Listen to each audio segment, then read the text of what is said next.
কোরআন শরীফ আছে প্রত্যেকটা পাপী নাফরমান হাসরের ময়দানে একটা শব্দ বারবার বলবে, সেটা কি? ইয়া লাইতানি, আফসোসের শব্দ। হায় যদি, ইয়া লাইতানি কুনতু তুরাবা, হায় আমি যদি আজ মাটি হয়ে যেতাম। ইয়া লাইতানি লাম উতা কিতাবিয়া, হায় আমার আমল নামাজ যদি আমার হাতে না দিত। ইয়া লাইতাহা কানাতিল কাদিয়া, হায় আজ যদি আমার মৃত্যু হয়ে যেত। সব হাসরের ময়দানের আফসোস। ইয়া লাইতানি ইত্তাখাযতু মা'আর রাসূলি সাবিলা, হায় যদি আমি রাসূলের পথ ধরতাম।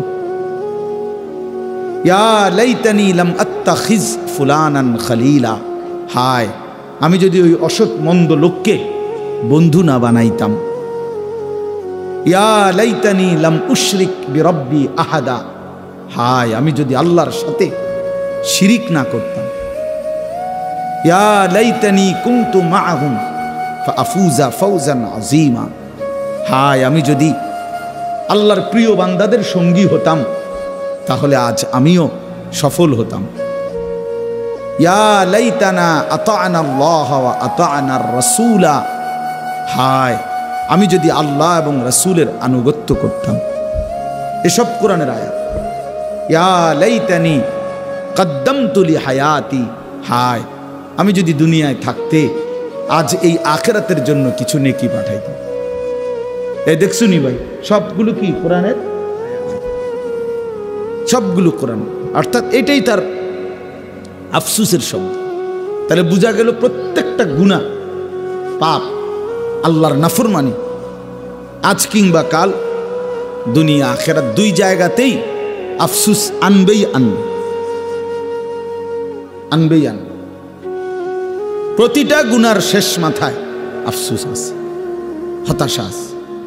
প্রতিটা গুনার পিছনে আগুন আছে, প্রত্যেক গুনার পিছনে আগুন জ্বলে, আগুন জ্বলে। এজন্য কোরআনুল কারীমে আল্লাহ তাআলা বলছেন, ইয়া আইয়ুহাল্লাযীনা আমানু কু আনফুসাকুম ওয়া আহলিকুম নারা, হে ঈমানদারগণ নিজেকে এবং পরিবারের সদস্যদেরকে আগুন থেকে বাঁচাও। নারান, তাহলে বোঝা গেল দুনিয়াতে বলছে যে আগুন থেকে বাঁচাও, তাহলে মানে আগুন থেকে বাঁচাও মানে কি বলেন আপনারা? কি মনে হয়? কি? গুনাহ থেকে। সহজ কথা, গুনাহ থেকে কি করো? বাঁচাও। কারণ এই বোঝা গেল গুনার অপর পিঠে কি আছে? এজন্য রাসূলুল্লাহ সাল্লাল্লাহু আলাইহি সাল্লাম বলছেন, ওয়া ইন্নাল ফুজুরা ইয়াহদি ইলান নার, প্রত্যেকটি গুনাহ পাপ জাহান্নামের দিকে টেনে নিয়ে যায়। ওয়া ইন্নাল বিররা ইয়াহদি ইলাল জান্নাহ, প্রতিটি নেক বীর, নেক কাজ জান্নাতের দিকে টেনে নিয়ে যায়। ইয়াহদি ইলাল জান্নাহ, জান্নাতের দিকে টেনে নিয়ে যায়। এই জন্য বাপ, ছেলেরা, ভাই সবাইরে বলি, তোমরাও আলাদা শোনো, মনোযোগ দিয়ে শোনো। আমি এক্ষুনি অল্প একটু সময় কথা বলবো আল্লাহ চাইলে। তাহলে আমার বলার উদ্দেশ্য হলো আমাদের এই খামখেয়ালি, আমাদের এই গুনাহ, আমাদের এই দিন রাত আল্লাহর থেকে সরে থাকা, ইসলামকে ত্যাগ করা, ইবাদত আমলের প্রতি, নামাজ রোজা কিছুই আমাদের ভাল লাগে না। সব কিছু দুনিয়ার ভাল লাগে, এক ওয়াক্ত নামাজ পড়তে ভাল লাগে না। তো এইটাই তো জাহান্নামের পরিণতি, আগুনের পরিণতি, এটাই তো গুনাহের পরিণতি।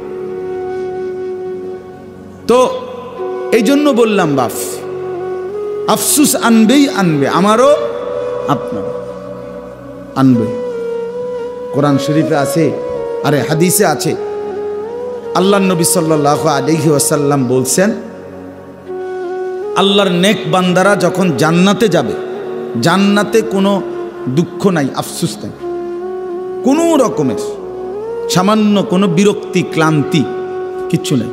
লা ইয়ামাসসুহুম ফিহা নাসাবুন ওয়া মা হুম মিনহা বিমুখরাজিন, আল্লাহ বলে জান্নাতি বান্দা কোনো ক্লান্তি স্পর্শ করবে না এবং জান্নাত থেকে তাকে কখনোই বের করা হবে না। তাহলে জান্নাতে কোনো আফসোস থাকবে না। কিন্তু এরপরেও নবীজি বলছেন সাল্লাল্লাহু আলাইহি ওয়াসাল্লাম যে জান্নাতি বান্দার একটা আফসোস থাকবে। জান্নাতে যাওয়ার পরেও জান্নাতি বান্দা একটি আফসোস করবে। কি সেই আফসোস?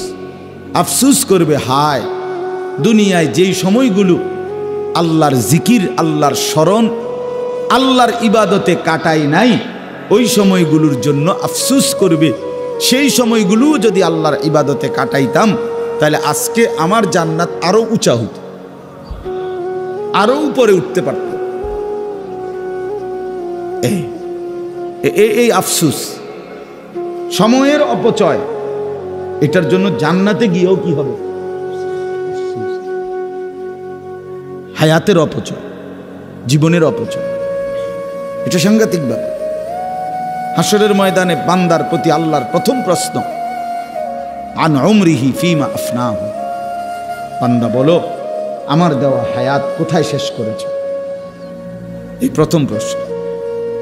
দ্বিতীয় প্রশ্ন আবার বলো, ও আন শাবাবিহি ফিমা আবলাহু, আলাদাভাবে আবার বলো শুধু যৌবন কালটা কোথায় খরচ করছে।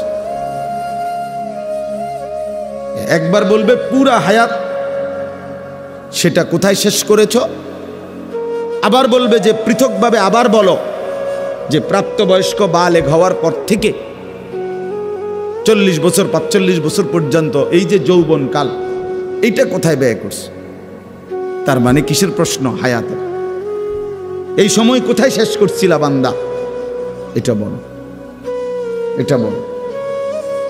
কোরআন শরীফে আছে, আল্লাহ তাআলা বলেন সুম্মা লাতুসআলুন্না ইয়াওমাইদিন আনিন নাঈম।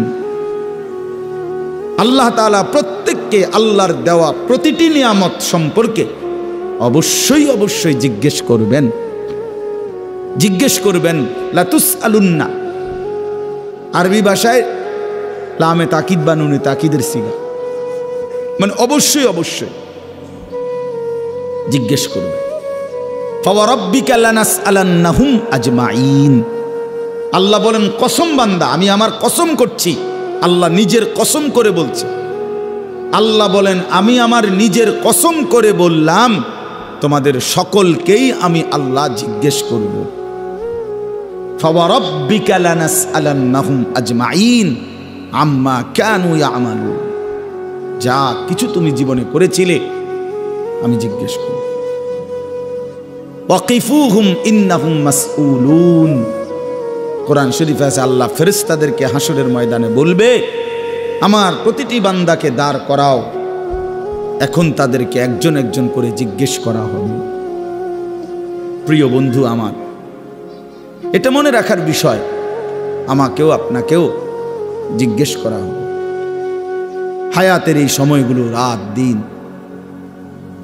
এই ঘন্টা, এই মিনিট, এই সেকেন্ড, এই বন্ধুদের আড্ডা, মদের আড্ডা, জুয়ার আড্ডা, মোবাইলের আড্ডা, নারীর আড্ডা, অশ্লীলতা, বেহায়াপনা, অসভ্যতা, নোংরামি, নাচ গান, গল্প গুজব, গান বাদ্য,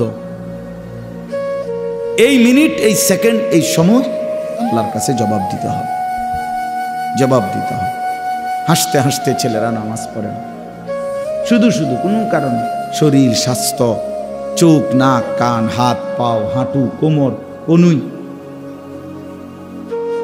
আপনার কোনো অসুবিধা নেই। গতকাল শুক্রবার ছিল না, গতকালকে আগের দিন রাত্রে থেকে আমার এই হাড্ডিটা এখানের, শুধু এই হাড্ডিটার মধ্যে কি ঘুম থেকে উঠার কারণে নাকি কেউ বলতেছে ঠান্ডার কারণে অথবা বাত ব্যথার, মানে এতটা প্রচণ্ড ব্যথা করে যে সকালবেলা আমি শুক্রবার আমার জুমার নামাজের মসজিদ ঢাকায়, সকালবেলা তো আমি ঘুমাই, আমি মসজিদে গিয়ে পৌঁছছি 4:30 বাজে রাতের, তার 5:40 ফজরের জামাত, ফজরের নামাজ পড়ে আমি শুইছি। কিন্তু এইটার ব্যথায় মানে আমি 11টা পর্যন্ত এই কাতরাইছি, ঘুমাইতে আসছি না, মানে এতটা প্রচণ্ড, মানে নড়লেই ব্যথা করে, মনে যেন ছিঁড়ে যাইতেছে ব্যথায়, এমন অবস্থা। তো কিছুই না, শুধু এই হাড্ডিটাতে একটু ব্যথা করে, এতটুকুই, আর কিচ্ছু। কিন্তু আমার 5 ঘন্টার ঘুম কোরবান হয়ে গেছে। আর কোনোভাবেই ঘুমাইতে পারি না, এতটা অস্থিরতা। এখন আমার সাথী দুজন ঘুমাইছে, কিন্তু আমি ঘুমাইতে পারি, শুধু এই পাশ ছটফট ছটফট করছে। তো ভাইয়া, আল্লাহ তাআলা যদি 1 ঘন্টা 1 মিনিটের জন্য সুস্থতা তুলে নেয়, আরাম সরায় নেয়, আল্লাহর কসম পৃথিবীর কোনো নারী ছবি, তোমার মোবাইল আর তোমার বন্ধু কোনো কিছুই তোমার সুখ আনতে পারে না। এই আমার এই কথাটা দোস্ত বুঝতে শিখো, বুঝতে শিখো। প্রতি ঘন্টা প্রতি মিনিট আল্লাহ তাআলা আমাদেরকে সুস্থ রাখতে চান। হাদিসের মধ্যে আছে আল্লাহ তাআলা জিজ্ঞেস করবে 2টা জিনিস। আল্লাহ প্রথমেই বান্দাকে বলবে হাসরের ময়দানে, বান্দা বলো তো, আলাম নুসিহ জিসমাকা, আমি কি তোমার শরীরটা সুস্থ রাখি নাই? এত দিন জ্বর হইছে কয়দিন বলো, সুস্থ ছিল কয়দিন? মাথা ব্যথা হইছে কয়বার, স্বাভাবিক ছিল কয়বার? পেট ব্যথা হইছে কয়বার, পেট স্বাভাবিক ছিল? আমার এই হাড্ডিতে হয়তো আজকে 30 বছরে একবার ব্যথা করছে, আর তো কোনোদিন ব্যথা করে নাই, ঠিক না? হয়তো 20 বছর পরে আজ একটু ব্যথা হয়েছে একদিন। হ্যাঁ, তো আল্লাহ তাআলা বলবেন, বান্দা আমি কি তোমাকে এতটা লম্বা সময় সুস্থ রাখি নাই? তো তার বিনিময়ে আমার সেজদাটা কেন দিতে পারলা না? কেন পারলা না বাবা? ছেলেরা বলো ভাই, যে বন্ধুর সাথে তুমি 6টা ঘন্টা কাটাইলা, ও তোমারে কি কি দিছে এই পর্যন্ত? কি দিল? কি দিল? মোবাইল কি দিল তোমাদেরকে? নারীর ছবি দিয়ে অর্জন কি হলো বাপ? দেখছো তো, ঠিক আছে, এই পর্যন্ত 10,000 নারী দেখছো, তো কি উপভোগ করতে পারছো কয়জন? কি বুঝলা, কি পাইলা? নারীর ওই ছবি থেকে অর্জনটা কি সেটা বলো ভাইয়া। উলঙ্গ দৃশ্য থেকে তোমার অর্জন কি, তোমার বেনিফিটটা কি সেটা বলো। এই অসভ্যতা, এই নোংরামি, এই জন্তু জানোয়ারের স্বভাব দিয়ে অর্জনটা কি? অর্জনটা কি? যে নামাজ পড়ে না, যে সেজদা দেয় না, আমি প্রত্যেক দিন বলি সে মানুষের বাচ্চা না। মুসলমানের বাচ্চা তো দূরে থাক, আরে নাফরমান তুই মানুষের বাচ্চা না। বেনামাজি কোনো মানুষের বাচ্চা না, বেনামাজি জানোয়ার, বেনামাজি 100 জানোয়ার, বেনামাজি চতুষ্পদ জন্তু, বেনামাজি হাইওয়ান। যার কপালে সেজদা না, এটা জানোয়ার, এটা বাচ্চা না। মানুষের বাচ্চা তো তাকে বলে যার আল্লাহ তাআলা কোমর, হাঁটু, কনুই বানাইছেনই ইবাদতের জন্য। বুঝেন নাই? নামাজ পড়ার উপযোগী করেই আল্লাহ তাআলা, মান্দা নামাজ পড়বে এই জন্যই কনুই বাঁকা হয়, মানুষ নামাজ পড়বে এই জন্যই কোমর বাঁকা হয়, মানুষ নামাজ পড়বে এই জন্যই হাঁটু বাঁকা হয়। নাই তো ভাত মাছ খাওয়ার জন্য কিংবা যৌন চাহিদা পূরণের জন্য, পৃথিবীর অন্য প্রয়োজন পূরণের জন্য এটা দরকার ছিল না। কারণ অসংখ্য জন্তু জানোয়ার এক অবস্থায় থাইকাই, গরু কখনো সোজা হয় না, ছাগল কখনো সোজা হয় না, কুত্তা কোনোদিন সোজা হয় না, কিন্তু সে তার দুনিয়াবি সমস্ত চাহিদা, খাদ্য, পানীয়, পেশাব, পায়খানা, ঘুম, যৌন চাহিদা সব পূরণ করে না? তো কিভাবে পূরণ করে সে? বুঝা গেল বাকি শুধু দুনিয়া ভোগ করা, এ তো জানোয়ারের স্বভাব। ইনসান তো তাকে বলে যে আল্লাহকে সেজদা করে। আল্লাহ তাআলা বানাইছেনই আমাদেরকে ইবাদতের জন্য। ওমা খালাকতুল জিন্না ওয়াল ইনসা ইল্লা লিয়াবুদুন। তাহলে এটার উল্টো কথা তো এটাই, মানে এই কথার ভাও কথা হইল যে আল্লাহ মানুষকে বানাইছেনই ইবাদতের জন্য, সেজদার জন্য, গোলামির জন্য। অতএব মানুষ বলে তাকেই যে গোলামি করে। অতএব এর উল্টোটা হলো যে সেজদা করে না, গোলামি করে না, তারে তো আল্লাহ তাআলা মানুষই বানায় নাই। তোরে বানাইছেই তো জানোয়ার, তোরে বানাইছেই তো কুকুর বিড়াল। তোরে বানাইছেই তো নারীর পিছনে ঘুরতি, তোকে বানাইছেই বেটা মানুষের বেডি দেখতি, ছবি দেখ, সারা রাত দেখে রেজাল্ট কি? রেজাল্ট কি? প্যান্টটা নাপাক হইল, লুঙ্গিটা নাপাক হলো, শরীরটা অপবিত্র হলো, শরীরের সক্ষমতা ক্ষতিগ্রস্ত হলো, নিজের হাত নাপাক হলো, নিজের মন নাপাক হইল, চোখ নাপাক হইল, কান নাপাক হইল, পুরা দেহ গুনাহের ভারে অপবিত্র। অপবিত্র পাক হইতেও তো জানে না, ফরজ গোসল করতেও তো জানে না, জানেও তো না। অসংখ্য ছেলে আছে যারা ফরজ গোসল সহি তরিকায় কিভাবে করতে হয় জানেও না, আপনি খবর নেন। তাহলে এই অপদার্থ তো আজীবন নাপাক। এত নাপাক, গোসল করলে পাক হয় না, শরঈ পদ্ধতিতে গোসল করলে পাক হয়।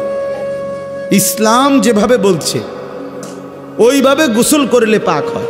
এমনি ডুব দিলে পাক হয় না, এমনি বঙ্গোপসাগরের সুবাইলেও পাক হয় না।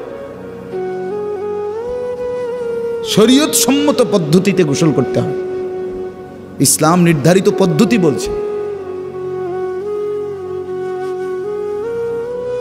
এই জন্য বাপ আমি অনুরোধ করলাম, লম্বা বয়ান মাকসাদ না আমার, আমি তোমরা অনেকগুলো ছেলে বসছো, আমার কয়েকজন বয়স্ক বাবাও বসছেন, আপনাদের সবাইকে লক্ষ্য করে এই কথাটাই বললাম। এক নাম্বার কথা হলো এটা, নিজের জীবনের উপরে কদর করেন, হায়াতের কদর করেন, ভাবতে শিখেন। কাজে লাগাইলো এই হায়াত, নষ্ট করে দিল এই হায়াত। একবারই, শুধু একবার। জিন্দিগির কোনো ইউটার্ন হয় না, রাস্তার ইউটার্ন হয়, মানে পিছন দিকে আবার আসা যায়। ওই মাঝখানের কাটাটা দিয়ে ঘুরলে আবার পিছনে আসা যায়, এটা রাস্তায়, কিন্তু হায়াতের ইউটার্ন হয় না। চাইলেই আর পিছনের দিকে আসা যায় না। আমরা আর কেউ কোনো দিন আজকের বিকালে আর আসতে পারবো না।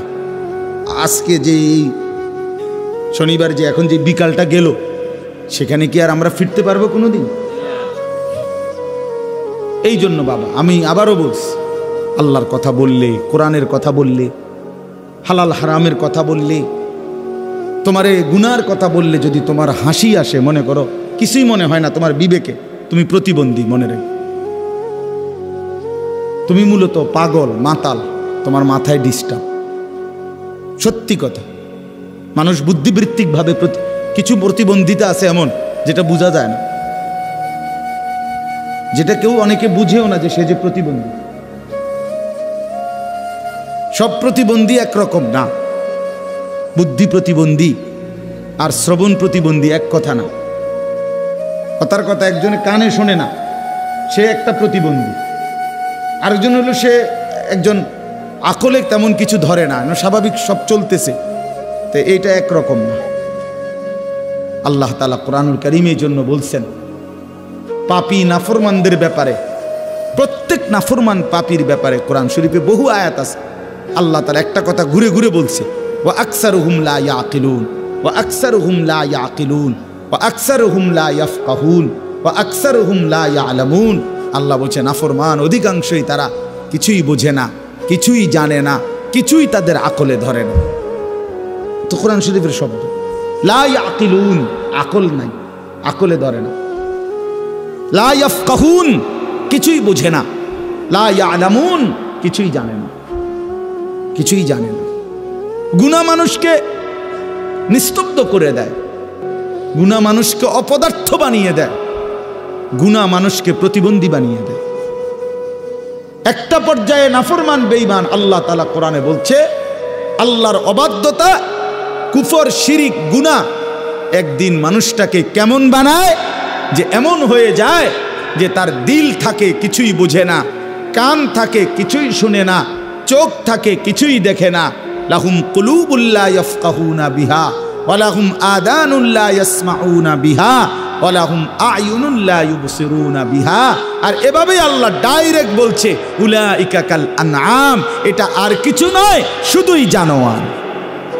এই জন্য আমি যে একটু আগে বললাম, দোস্ত বেনামাজি তুই জানোয়ার, এটা আল্লাহর কোরআন। বেহায়া তুই জানোয়ার, মূলত চরিত্রহীন সন্তান, চরিত্রহীন নারী, বেপর্দা নারী, বেহায়া নারী, নিজের রূপ আর যৌবন বিক্রি করে রাস্তায় মানুষের সামনে সামনে ফেরি করে, ওই মূলত জানোয়ার ছাড়া আর কিচ্ছু না, ওই হাইওয়ান, মূলত হাইওয়ান। প্রত্যেক পাপীর মধ্যে আকল নাই। গুনাহ মানুষকে মূর্খ বানিয়ে দেয়, আকল শেষ করে দেয়। এজন্য প্রত্যেক পাপী জাহেল। কোরআন শরীফে আছে। হ্যাঁ, একটা চমৎকার উদাহরণ আছে কোরআন শরীফে। ইউসুফ আলাইহিস সালামের 10 ভাই, ওনারে ছোটবেলায় পানির কূপে ফেলে দিছে না, আপনারা জানেন না এটা?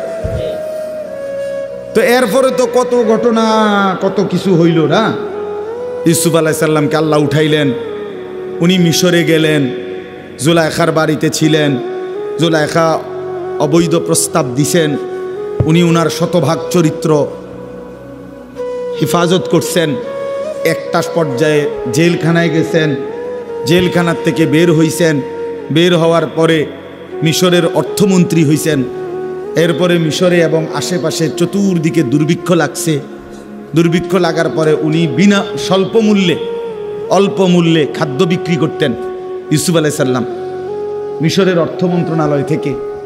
তো ওই দীর্ঘদিন 40 বছর পরে, বরাবর 40 বছর পরে ওই 10 ভাই এই অভাবে পইরা মিশরে আসছে খাদ্য কিনতে অর্থমন্ত্রীর কাছে। অর্থমন্ত্রী দেখেই চিনছে এরা আমার সেই ভাই, কিন্তু 3 বার আসছে তারা মোট খাবার কিনতে। প্রথমবারেও ইউসুফ আলাইহিস সালাম পরিচয় দেয় নাই, দ্বিতীয়বারেও পরিচয় দেয় নাই, তৃতীয়বারে ইউসুফ আলাইহিস সালামের 10 ভাই যখন খাদ্য কিনতে আসছে, এতটা অভাব ছিল তখন ওনাদের এই 10 জনের, তখন ওনারা এই তৃতীয়বারে আইসা ওই অল্প দাম যেটা সরকারি নির্ধারণ করছে এইটাও ওনাদের কাছে নাই। বুঝেন নাই? এমনি তো রেট কমাই নাই, কিন্তু এই কম দামটাও নাই। মনে করেন 10 ভাই 10 বস্তা খাবার নিবে, এখন 10 বস্তা খাবারের দাম 100 টাকা, কথার কথা। এখন ওনাদের কাছে 100 টাকাও নাই, আছে ধরেন 30 টাকা, 40 টাকা, 50 টাকা। শেষবারে তৃতীয়বারে এই কোরআন শরীফে আছে, তখন তারা 10 ভাই ইউসুফ আলাইহিস সালামের সামনে, ওরা তো চেনে না। তো এইবার তৃতীয়বারে আইসা যখন এই টাকাটা দিছে, মূল্য দিয়া বলছে আমরা এটুকু দিলাম, তবে আমাদেরকে আমরা 10 বস্তা পূর্ণ দেন, আমগরে কম দিয়েন না, মাল পুরাই দেন। টাকা তো নাই, তো বাকি টাকাটা আপনি ওয়াতাসাদ্দাক আলাইনা, আমগরে সদকা দেন, ভিক্ষা দেন, আমরা আর নাই। তো কোরআন শরীফ আছে, আল্লাহ তাআলা বলছে হায় দেখো দুনিয়াবাসী, 10 জনের কি পরিণতি আর একজনের কি পরিণতি। 10 জনে মিলে সিদ্ধান্ত নিছে একজনকে শেষ করে দিতে, একজনের মালিক আল্লাহ সিদ্ধান্ত নিছে 10 জনকে নিচে নামায় দিবে, একজনকে উপরে উঠায় দিবে। সুবহানাল্লাহ। কোরআন শরীফে আছে 10 ভাই মিলে বলছিল, ওই সূরাতে আছে শুরুতে, ওয়া নাহনু উসবা, আমরা 10 জনই তো একটা শক্তি। 10 জন এক থাকলে অসুবিধা কি? বিল্ডিং ঠেললে বাইতে গামু, বুঝেন নাই? আরেকজনের খাল কাইটা বাইতে বললাম, অসুবিধা কি? আমরা একটা শক্তি। আল্লাহ বলছেন না বেটা, 10 জন না 10 লক্ষে শক্তি নয়, শক্তি শুধুই আল্লাহর জন্যে। আন্নাল কুওয়াতা লিল্লাহি জামিআ, শক্তি শুধুই আল্লাহ, ক্ষমতা শুধুই কার? আল্লাহ। 16 বছরের জালেম ভেবেছিল আর কারো কোনো ক্ষমতা নাই, একদিন 2:30 বাজে দেখে নিজের কোনো ক্ষমতা নাই। নিজের কি নাই? তখন কিশোর তরুণ যুবক 16 বছরের আর 18 বছরের নওজোয়ানের কাছেই 16 বছরের সাজানো সংসার ছেড়ে দিয়ে পলাইতে হয়েছে। আমার ছোট মেয়ে গাড়ি উঠটি লইয়া পলাইতে হয়েছে। তার মানে এটা বোঝা উচিত, শক্তি শুধুই কার? আল্লাহর। ভাইয়া, আল্লাহ, শক্তি শুধুই আল্লাহ। এই ইসরায়েলিরা একদিন টের পাবে, অচিরেই ইসরায়েলের এই ইহুদি কুত্তারা একদিন দেখবে তাদের কিচ্ছু নাই, ইমানের পতাকা, ইসলামের পতাকা ফিলিস্তিনে পথ করে উঠছে ইনশাআল্লাহ। কোনো সন্দেহ নাই, কোনো সন্দেহ। ওই বেঈমান হেরেই যাবে একদিন, এই দেখতে দেখতে একদিন থাকবে। এর চাইতে কত বড় বড় জালেম এই পৃথিবী থেকে হারায় গেছে, আর ইসরায়েলের মতো এই অল্প কয়েকজন কুত্তা ওরা বুঝি টিকবে? এত সহজ বিষয় না। আল্লাহই বড়। কে বড়?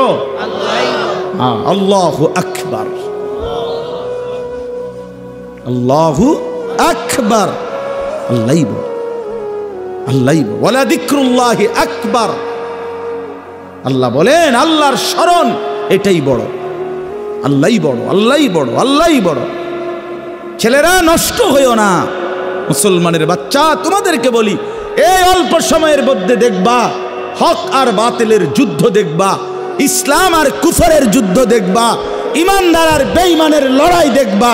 তখন দেখবা মনে পড়বে, যদি এখন থেকে নামাজি না হও, চরিত্রবান না হও, আমি বললাম হকের পক্ষে, ইমানের পক্ষে থাকতে পারতা না। বেঈমান তোমাদেরকে কাপুরুষের কাতারে পাঠাই দিবে, বুজদিলের কাতারে পাঠাই দিবে, পারতা না। সারা পৃথিবী ব্যাপী ইমান আর কুফরের যুদ্ধই হবে শেষ পর্যন্ত। আগামীর যুদ্ধ মুসলমান আর বেঈমানের যুদ্ধ, এবং সেটা বিশ্বব্যাপী। আগামীর যুদ্ধ মাহাদি আর দাজ্জালের যুদ্ধ। সেটা বাংলাদেশ না, সেটা পৃথিবীব্যাপী। মাহাদিও সারা পৃথিবীর, দাজ্জালও সারা পৃথিবীর। বুঝেন নাই হিসাবটা? সারা বিশ্বব্যাপী। তো এই জন্য ইউসুফ আলাইহিস সালাম তখন ভাইদের এই অসহায় করুণ অবস্থা দেখা, এই তখন তিনি এই আজকে আর মনটারে মানাইতে পারছে না যে হায় আমার ভাইরা, আজ তোমরা কত ছোট হয়ে গেল, আজকে ভিক্ষা চাইতেছ, সদকা দেন। তখন তিনি বললেন, হাল আলিমতুম মা ফাআলতুম বিইউসুফা ওয়া আখিহি ইদ আনতুম জাহিলুন। এই কথা এটা বলতে ইউসুফ আলাইহিস সালাম তখন বললেন, তোমাদের কি মনে পড়ে তোমাদের যে একটা ভাই ছিল ইউসুফ, এবং তার সাথে আরো এক ভাই বিনিয়ামিন, এই দুই ভাইয়ের সাথে ইজ আনতুম জাহিলুন, যখন তোমরা জাহেল ছিলে, মূর্খ ছিলে, কি করেছিলে? মনে পড়ে তোমাদের? এইখানে আছে মূলত তো তারা পাপ করছে। তারা কি করছে? ভাইকে কি করছে? কূপে ফেলে দিছে। কিন্তু আল্লাহ তাআলা ইউসুফ আলাইহিস সালামের ভাষাটা কি ব্যবহার করছে? যে যখন তোমরা মূর্খ ছিলে। এই আয়াতের তাফসিরে স্পষ্ট আছে। এজন্য তাফসির ইবনে কাসিরে আমি নিজে পড়ছি, কুল্লু মান আসাল্লাহা ফাহুয়া জাহিল। যে আল্লাহর নাফরমানি করে সে মূলত মূর্খ। এই কারণে অজ্ঞতা, এটা তার মূর্খতা। এই জন্যই এই কথাটা বলতেছিলাম, প্রতিটা পাপী বেওকুফ, প্রত্যেকটা নাফরমান হারামখোর, সুদখোর, ঘুষখোর, জিনাখোর, ব্যভিচারী, বেপর্দা নারী, মদখোর, নেশাখোর, গাঞ্জাখোর, এগুলো সব মূর্খ, জাহেল। তো ইউসুফ, আচ্ছা, তো ওই কথাটা শেষ করি। ইউসুফ আলাইহিস সালাম যখন এটা ছেলেদের ভাইদেরকে বললেন, মনে পড়ে যখন তোমরা মূর্খ ছিলে, তো তোমাদের ওই দুই ভাইয়ের সাথে তোমরা কি আচরণ করছিলা? কোরআন শরীফে আছে 10 ভাই একসাথে লাফ দিছে, লাফ দিয়া তাকাইয়েই ওনার দিকে, ক্বালু আইন্নাকা লাআনতা ইউসুফ। আরে তাহলে তুমি কি সেই ভাই ইউসুফ নাকি? আর কলজাত লাভ দিছে যে এই বামগো ভাই, অথচ কোনো যুক্তি নাই। উনি ইউসুফ আলাইহিস সালাম হইব কেন? সে তো হলো মিশরের অর্থমন্ত্রী, তারার বাড়ি হলো কেনান, ফালাইয়া দিছে 40 বছর আগে কূপের তলে, ফালাইয়া দিছে ছুট্টু মিয়ারে 8-10 বছর বয়সে। তো কিসের লগে কি মিলাইল? কোথায় বাড়ি? কেনান। হ্যাঁ, এখানে হইল মিশর, আবার তারে ফালাই দিছে 10 বছর বয়সে, ইনার এখন বয়স হলো 40-45 বছর বয়স। তবুও তাদের দিল বলছে ক্বালু আইন্নাকা লাআনতা ইউসুফ, তাহলে কি তুমি আমাদের ভাই ইউসুফ? ক্বালা আনা ইউসুফ। এই যে কোরআন শরীফের আয়াত, ক্বালা আনা ইউসুফ ওয়া হাদা আখি। ইউসুফ আলাইহিস সালাম বললেন, হ্যাঁ ভাইয়া আমি ইউসুফ। আর দ্বিতীয়বারে আসছিলার চুরির একটা কৌশল করে আমি যে আমার একটা ভাইকে রেখে দিয়েছি তোমাদের, সেটাই ছিল আমার ভাই বিনিয়ামিন। এই যে আমার পাশে বসা, গত সফরে মনে আসেনি ভাই, তোমগো থেকে আমি আমার একটা ভাই কৌশল করে রাইখে দিছিলাম। কদ মান্নাল্লাহু আলাইনা। ইউসুফ আলাইহিস সালাম বললেন, ভাইয়া শোনো, তোমরা তো আমারে ফেলে দিয়েছিলে পানির অতল গহীনে, কূপের গভীরে, কিন্তু আমার মহান আল্লাহ আমাদের উপরে বারবার দয়া করেছেন। রব্বুল আলামিন বলেন, কুলিল্লাহুম্মা মালিকাল মুলক তুতিল মুলকা মান তাশাউ ওয়া তানজিউল মুলকা মিম্মান তাশা। আল্লাহ বলেন, বন্ধু বলে দেন পৃথিবীবাসী, সমস্ত কর্তৃত্ব রাজত্ব মালিক শুধুই একজন আল্লাহ। তিনি চাইলে বাদশার মসনদে বসাইতে পারেন, তিনি চাইলে বাদশার মসনদ থেকে বেইজ্জতির সাথে নামায় দিতে পারেন। পারেন কিনা? হ্যাঁ, আতুইজ্জু মান তাশাউ ওয়া তুযিল্লু মান তাশা। তিনি চাইলে কাউকে ইজ্জত দেন, তিনি চাইলে কাউকে বেইজ্জতি করেন। ইজ্জত দেনে ওয়ালা কে? আল্লাহ। বেইজ্জতি করনে ওয়ালা কে? আল্লাহ। বাদশার মসনদে বসায় কে? আল্লাহ। বাদশার মসনদ থেকে টেনে নামায় কে? আল্লাহ। আল্লাহ। ইউসুফ আলাইহিস সালাম বলছেন, এবার সবাই শুনেন, ছেলেরাও শোনো বাপ। ইউসুফ তার 10 ভাইকে বললেন, বন্ধু ভাই আমার শুনে নাও, কিয়ামত দিবসের জন্য একটাই মূলনীতি, ইন্নাহু মান ইয়াত্তাকি ওয়া ইয়াসবির ফাইন্নাল্লাহা লা ইউযিউ আজরাল মুহসিনিন। বললেন, ভাই শুনে নাও, নিশ্চয়ই যারা আল্লাহকে ভয় করে গুনাহ ছেড়ে দেয়, কি ছেড়ে দেয়, এবং যারা সর্বাবস্থায় আল্লাহর ফয়সালার উপরে সবর করে, ধৈর্য ধরে, এমন নেককার ব্যক্তির জীবনের একটা নিঃশ্বাসও আল্লাহ তাআলা বিফলে যেতে দেন না। তাকওয়া, গুনাহমুক্ত জীবন, গুনাহমুক্ত জীবন আর সবর। ইউসুফ আলাইহিস সালাম বলেন, ইন্নাহু মান ইয়াত্তাকি ওয়া ইয়াসবির, যে গুনাহ থেকে মুক্ত থাকে আর আল্লাহর ফয়সালার উপরে সবর করে, ধৈর্য ধরে, আল্লাহ তাআলা এমন নেককারের জীবনের একটি সেকেন্ড নষ্ট হতে দেয় না।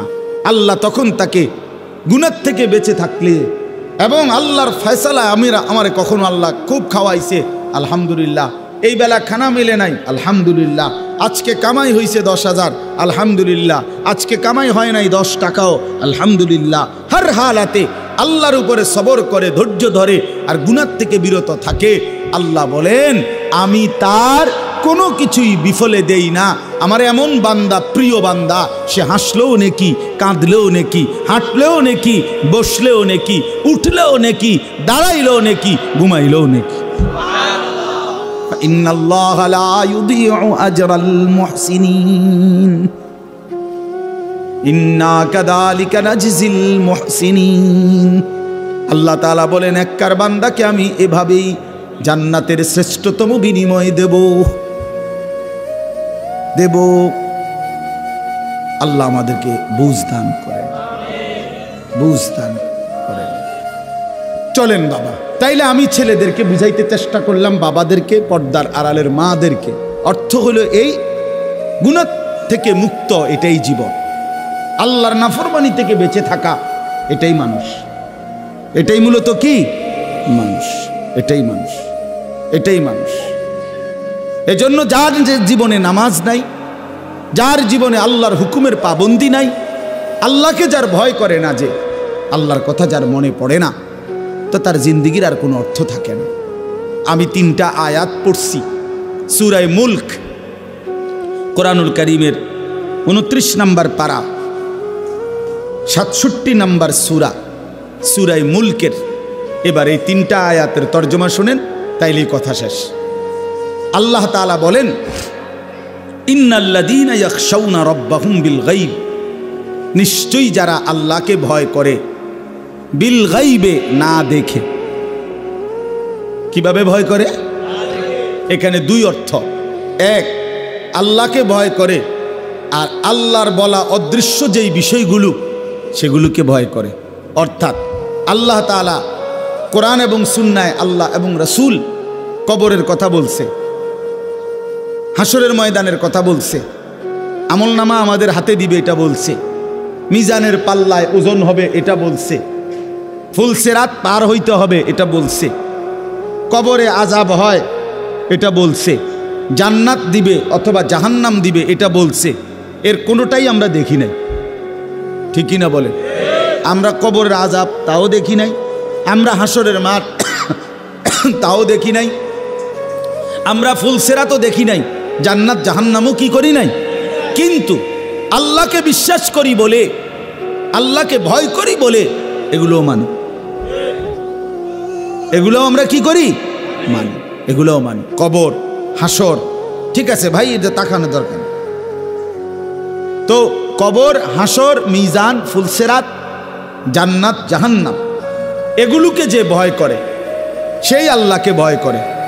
আর আল্লাহকে যে ভয় করে, খোদার কসম এটার অর্থ একটাই, সে গুনাহ থেকে বিরত থাকে। গুনাহ থেকে যে বিরত থাকে সেই আল্লাহকে ভয় করে। এজন্য আল্লাহকে ভয় করে এ কথার মানে কি? গুনাহ থেকে বিরত থাকে। গুনাহ থেকে বিরত থাকে এ কথার ফলাফল কি? আল্লাহকে ভয় করে। এই কাগজের এই পিঠ ও পিঠ, কাগজের এই পিঠ তো এই পিঠ, এই পিঠ তো এই পিঠ, এটা আলাদা করা যায় না। মানে ধরেন এই পৃষ্ঠাটার মধ্যে তো কোনো লেখা নাই, আছে তো এটা হালাই দেন, এটা যে তো এটা তো কাম নাই, কাম হলে আমার এই পৃষ্ঠাটা আনা, এটার মধ্যে লেখা আছে, এটা কেমনে ফেলাইবেন? বোঝেন নাই? এই লেখা টিকায় রাখতে হইলে কি করতে হইব? এটা নইলে আলাদা করবো কি দিয়া? ওটা তো 2 পার্টও আলাদা। ঠিক এরকম আল্লাহকে ভয় করে তো গুনাহ থেকে বিরত থাকে, গুনাহ থেকে বিরত থাকে তো আল্লাহকে ভয় করে। তো এই পিঠে যদি লেখেন আল্লাহর ভয়, তো ওই পিঠে পাইবেন গুনাহ থেকে বিরত থাকে। এতে পিঠে যদি দেখেন গুনাহ থেকে বিরত থাকে, তো ওই পিঠ উল্টাইলে দেখবেন আল্লাহকে ভয়, আল্লাহকে ভয় করে, এটা উল্টাইলেই পাবেন। তো ইন্নাল্লাযীনা ইয়াখশাউনা রাব্বাহুম বিল গায়ব, নিশ্চয়ই যারা না দেখে আল্লাহকে ভয় করে, মানে আল্লাহর কথাগুলোকে ভয় করে, আখিরাতকে ভয় করে, পরকালকে ভয় করে, কবরকে ভয় করে, জাহান্নামকে ভয় করে, হাসরের মাঠকে ভয় করে, আল্লাহ বলেন আমি তাদেরকে 2টা পুরস্কার দেব। সুবহানাল্লাহ। কয়টা পুরস্কার? লাহুম মাগফিরাহ। 1 নাম্বার আল্লাহ বলেন এমন বান্দার জীবনের সমস্ত গুনাহ আমি আল্লাহ মাফ করে দেব। দ্বিতীয় পুরস্কার ওয়া আজরুন কাবীর, আমি আল্লাহ এমন নেককার বান্দা আমাকে ভয় করে গুনাহ থেকে বেঁচে থাকে যে আমি আল্লাহ তাকে সর্বশ্রেষ্ঠ পুরস্কার জান্নাত দিয়ে দেব। এটা আল্লাহ তাআলার কথা, আল্লাহ তাআলার ওয়াদা, এটা আল্লাহ তাআলার ওয়াদা। উইদ্দাত লিল মুত্তাকিন, আল্লাহ তাআলা বলেন জান্নাত বানানোই হয়েছে মুত্তাকিদের জন্য, আমাকে ভয় করে এমন বান্দাদের জন্য, এমন বান্দাদের জন্য। প্রিয় ভাই আমার, বন্ধু আমার, গুনাহমুক্ত জীবন গঠন করতেই হবে দোস্ত আমার, নাহলে কষ্ট পাইবা ভাইয়া, বাবা কষ্ট পাইবেন, মা বোনদেরকেও বলি কষ্ট পাবেন, আমিও কষ্ট পাবেন, আপনিও পাবেন। কবরের আযাব হাসরের ময়দানে জাহান্নামের আযাব, হাসরের ময়দানের আযাব সে তো বহুত পরের কথা। রাসূলুল্লাহ সাল্লাল্লাহু আলাইহি সাল্লামের হাদিসের মধ্যে আছে, আল্লাহর নবী বলেন, মা রাআইতু মানজারান কাত্তু ইল্লা ওয়াল কবরু আফজাউ মিনহু। আল্লাহর রাসূল বলছে, উম্মত, কবরের চাইতে ভয়ানক আযাব, কবরের আযাবের চাইতে ভয়ানক কোনো দৃশ্য আমি মুহাম্মদ জীবনের দুই চোখে আর কিছু দেখি নাই। মা রাআইতু মানজারান কাত্তু, এতটা ভয়ানক আযাব, এমন ভয়ঙ্কর দৃশ্য আমি রাসূল আর কিছুই দেখি নাই। আল্লাহর নবী সাল্লাল্লাহু আলাইহি সাল্লাম বলেন, কবরে নাফরমান যখন প্রশ্নের উত্তর দিতে পারবে না, তখন একজন ফেরেশতা এসে ইউদরাবু লাহু মিমিতরাকাতিম মিন হাদিদ, লোহার একটা গুর্জ, লোহার একটা হাতুড়ি দিয়া তারে এত জোরে একটা আঘাত করবে, দরবাতান বাইনা উযুনাইহি, দুই কান বরাবর মাঝখানে আঘাত করবে। আল্লাহর রাসূল বলেন, ফায়াসিহু সাইহাতান, নাফরমান এত জোরে একটা চিৎকার মারবে, ইয়াসমাউহা মান ইয়ালিহি ইল্লা সাকালাইন, মানুষ এবং জিন ব্যতীত আল্লাহর সমস্ত সৃষ্টি বেঈমানের চিৎকার শুনতে পাবে। প্রিয় বন্ধু, এ তো কবরের আযাব, সামনে তো আছেই, সামনে তো আছেই।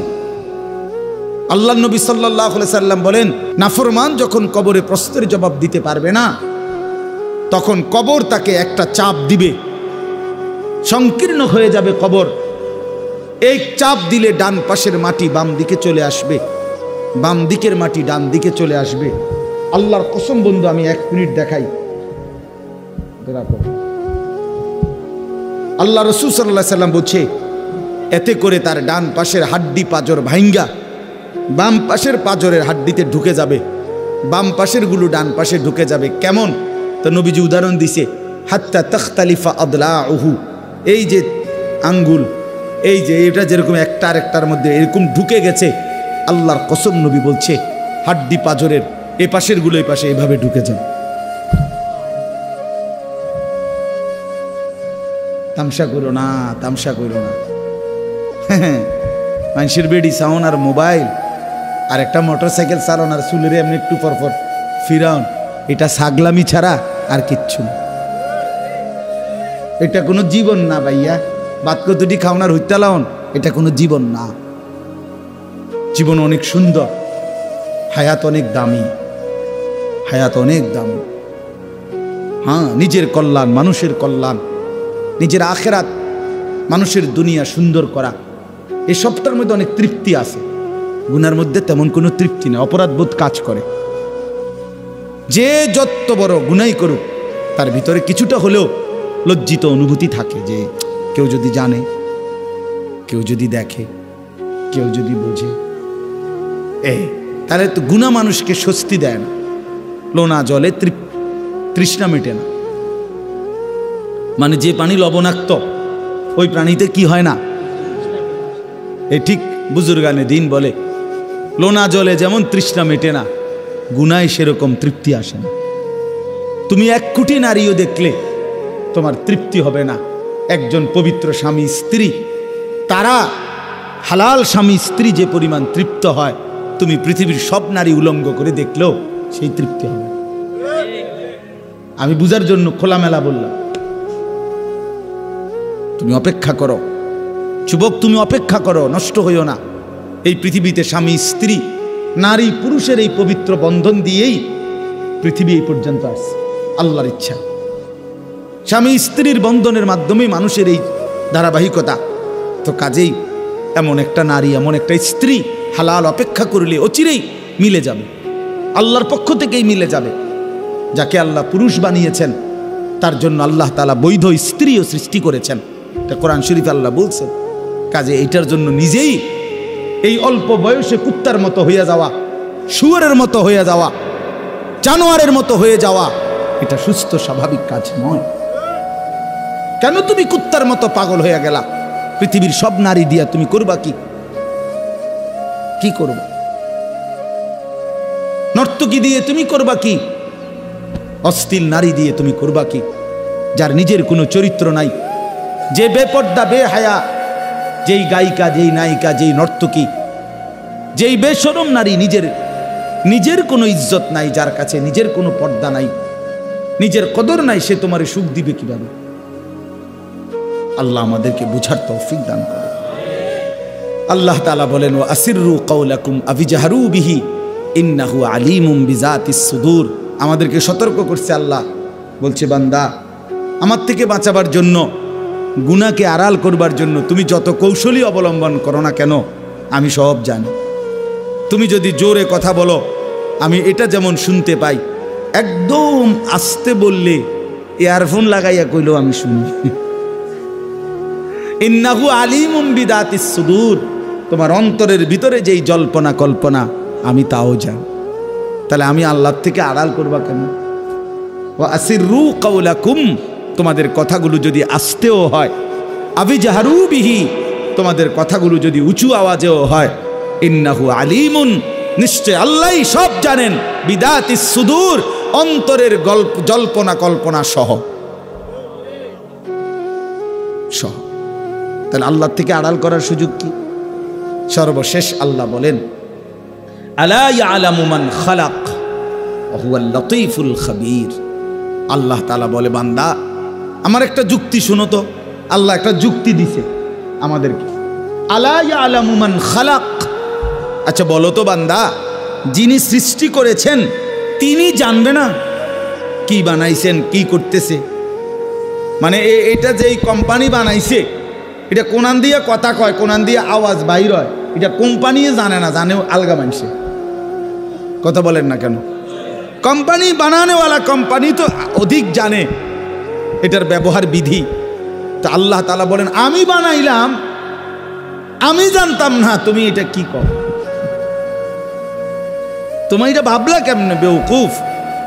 আলা ইয়ালামু মান খালাক, যিনি সৃষ্টি করলেন তিনি জানবেন না, তিনি বুঝবেন না, তিনি শুনবেন না?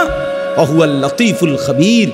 অতএব শুনে নাও বান্দা, আল্লাহ তাআলা সূক্ষ্ম থেকে সূক্ষ্ম, বিন্দু থেকে বিন্দু বিষয়ও জানেন এবং পৃথিবীর সমস্ত সৃষ্টির ব্যাপারে একসাথে খবর রাখেন।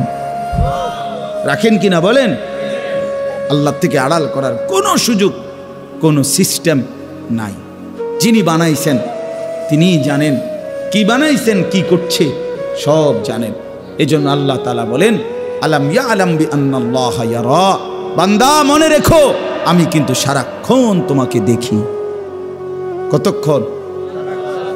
রাত 2টা, দিনের 2টা আল্লাহর কাছে বরাবর, একাকী কিংবা প্রকাশ্য আল্লাহর কাছে বরাবর। 7 আসমানের উপরে, 7 তবক জমিনের নিচে আল্লাহর কাছে বরাবর। বরাবর কিনা বলেন? এজন্য যুবক ভাই বাবারা, পর্দার আড়ালের মা বোন, সবার কাছে অনুরোধ রইল, হায়াতের কদর করে গুনাহ ছেড়ে দেন, আল্লাহকে ভয় করেন, 5 ওয়াক্ত নামাজ পড়েন। ছেলেরা বাপ তোমাদেরকে বলি, ভাইয়া ফজরের নামাজ পড়ো, 5 ওয়াক্ত নামাজ পড়ো, চেহারাটা সুন্দর হবে, আখলাক সুন্দর হবে, মানুষের ভালোবাসা মিলবে। বন্ধু তুমি দেখো না, তোমরা যারা সারা দিন মোবাইল চালাও, নাচ গান দেখো, কোনো মানুষ তোমাদেরকে আদর করে ডাকে কিনা? কোনো মানুষ, এই সমাজের কোনো ভালো মানুষ, এই সমাজের কোনো নেককার মানুষ তোমারে কোনোদিন আদর করে মহব্বত করে ডাকে কিনা? তুমি খেয়াল করো। সবাই তোমারে, কেউ হয়তো মুখে হয়তো অনেকে বলতে পারে না, কিন্তু কলিজা দিয়া তোমারে সবাই ঘৃণাই করে, ঘৃণাই করে, দিল দিয়া ঘৃণাই করে। এই জন্য পাপী কখনোই সম্মান পায় না, নাফরমান কখনোই ইজ্জত পায় না। আল্লাহ তাআলা আমাদের সবাইকে ঈমান আমলের দৌলত দান করেন, তাকওয়ার জীবন দান করেন, হালাল হারাম বেঁচে চলার তৌফিক দেন। এই মাদ্রাসা আল্লাহ তাআলা কবুল করে নেন, মাদ্রাসার জরুরত আল্লাহ তাআলা পূরণ করে দেন। আজকের এই মাহফিল আল্লাহ তাআলা কবুল করেন।